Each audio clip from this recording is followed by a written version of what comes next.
Good morning, everyone. Today is the 13th of April, Tuesday morning. Hope you're having a good week this morning. I've often recommended people read The Sovereignty of God by Arthur W. Pink, which brought about a big change in my life, drove me to the scriptures. I also recommend that people read the 45th chapter of Isaiah. We find in the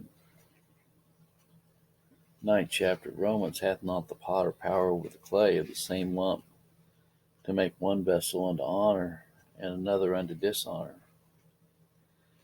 This is the absolute declaration that God is not dependent upon his creatures. He's independent of his creatures and his creation. If one molecule goes awry, then of course God is not sovereign.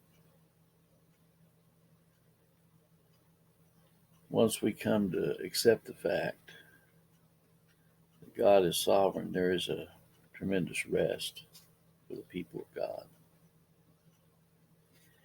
No, we're not cooperative agents, and no, we do not have a free will in regards to our eternal salvation, or regards to anything else for that matter.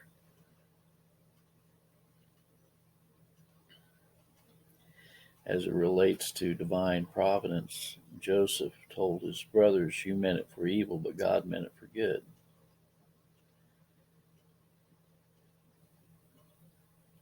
God took all the events in Joseph's life, and because of the evil perpetrated on Joseph, God took these events, and the outcome was that it sustained all of Jacob's son during the great famine. God is absolutely sovereign in governments. He brings kingdoms down and he raises kingdoms up. He's sovereign in the declaration of his word.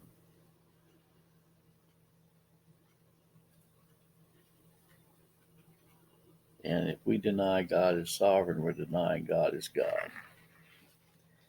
God said, "I am that I am." He's the Alpha, he's the Omega, he's the beginning and the end. The first and the last. He's the King of Kings. And he's the Lord of Lords. Predestination is a doctrine that most people hate and abhor vehemently. Predestination means to predetermine beforehand what happens. Predestination election is taught by Christ, is taught by the apostles. And it is not limited to the who, but also includes the what, or providence, the hand of God in all things.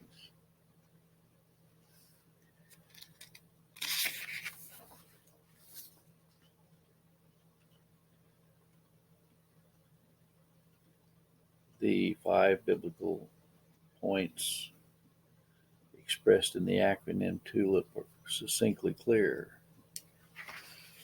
Man is born and conceived in sin, total depravity. God has unconditionally elected those whom he's called and whom he's died for, and only for those for whom he's called and died for. His grace is irresistible, and God preserves his people for eternity. May the good Lord be with you today. God bless.